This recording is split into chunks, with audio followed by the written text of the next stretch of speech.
আসসালামু আলাইকুম ভিউয়ার্স, দেখতে পাচ্ছেন আমাদের সাতক্ষীরা জেলা কলাউড়া থানাতে এত তীব্র গরমের জন্য সব মানুষ খুবই ক্লান্তি বোধ করছিল। খুবই গরমে বিপর্যয় একটা অবস্থা ছিল। তো মহান আল্লাহ তাআলার রহমতে আকাশে ঘন মেঘে আচ্ছন্ন হচ্ছে, আশা করি বৃষ্টি হবে ইনশাআল্লাহ।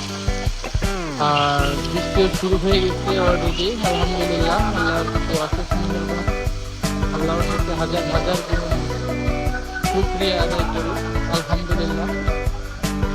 ভালো থাকবেন সবাই, আর প্লিজ সবাই চ্যানেল সাবস্ক্রাইব করবেন। ধন্যবাদ। Love you friends, love you all.